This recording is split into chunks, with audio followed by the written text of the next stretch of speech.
My name is Kayla Nichols. I'm a critical care pharmacist at Emory University Hospital, and today I'm going to talk to you about our options for sleep in the ICU. Before we can talk about what's wrong with sleep in our ICU patients, we have to understand what sleep is supposed to look like. Unfortunately, this is not very well understood, and most of what we know about sleep physiology comes from our pharmacological attempts to treat sleep disorders. During wakefulness, you'll see surges of neurotransmitters such as acetylcholine, our monoamines, which include norepinephrine, dopamine, and serotonin, histamine surges, as well as light inducing the suppression of melatonin secretion from the pineal gland. Sleep is induced with GABA surges, creating a global inhibition via the entire brain. And you'll see that melatonin, in the absence of light, will be secreted from the pineal gland. But there's a lot, again, that we don't understand. There are acetylcholine surges in our REM, or rapid eye movement sleep, which I'll discuss in just a second. The gold standard for evaluating sleep is a test called polysomnography, which is where you attach a bunch of electrodes all over your body, and then you evaluate the electrical impulses. There are several classification systems for interpreting these electrical impulses, but these electrical impulses are then displayed in what's called a hypnogram. I have displayed for you the Reichstaffen and Kayle's sleep criteria, which categorizes sleep into three main types. You have wakefulness, represented in red. You have REM, or rapid eye movement sleep, represented in blue. And then you'll have our non-rapid eye movement sleep, which is further classified into light and deep sleep. A normal cycle is about 110 minutes. And you'll see that cycles initiate with mostly non-REM sleep. And then as your cycles progress, you're going to see more and more REM sleep. Unfortunately for our ICU patients, we see a couple very big differences when we look at sleep in a normal patient compared to an ICU patient. Firstly, you'll see that they almost never achieve deep sleep, and this is because their sleep is very heavily fragmented. Studies show that 50% of ICU patients' sleep occurs during the day. Because of this, additionally, they never achieve REM sleep.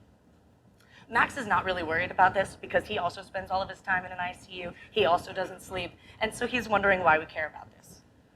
Well, if you look at the symptoms of sleep deprivation, they very closely resemble another problem in the ICU, which is ICU delirium, which probably explains a lot about Max.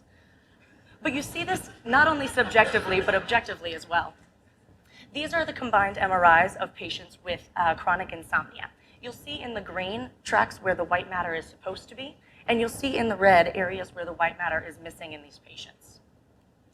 I have here the MRIs of two patients with equal amounts of length of stay in the ICU. Both of them were intubated for a significant period of time, both with a similar severity of illness.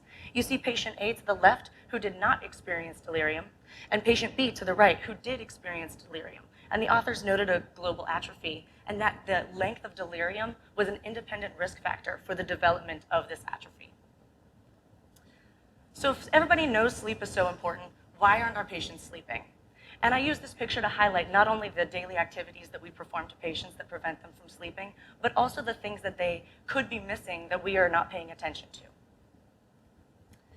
I'm going to touch briefly on the sedative agents that everybody tries to use for sleep, including all of our wonderful fellows, because they're trying to make their patients sleep. They understand this is important.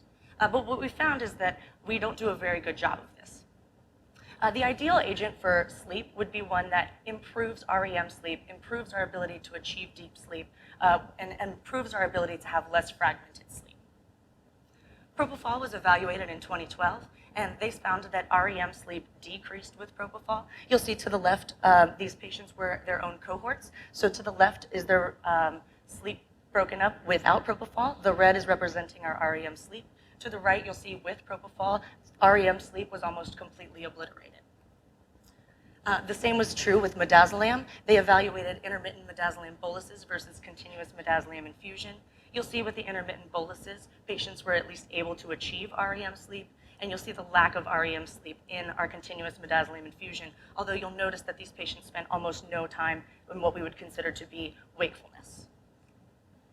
Fentanyl was evaluated as an epidural in patients with polysomnography who had all previously demonstrated appropriate sleep architecture. This was compared to a bupivacaine epidural. And while neither group achieved REM sleep in their post-op day one, we did see that fentanyl also decreased the amount of deep sleep that patients were able to experience. Ketamine was evaluated in pediatric burn patients with polysomnography and was found to decrease REM sleep compared to a placebo, but it did affect no other sleep stage statistically.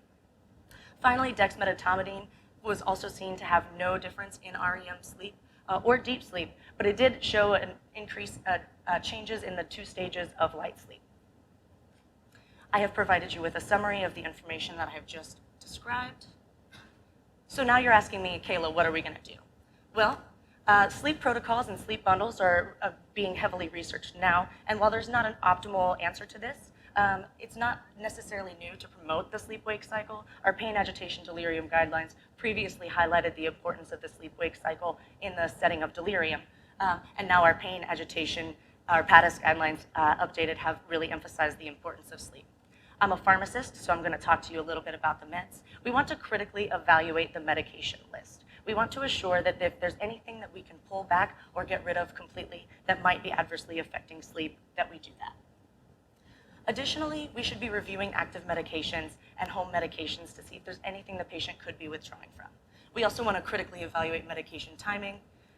We want to address sleep disturbances early and know how to treat them pharmacologically and non-pharmacologically. Thank you very much.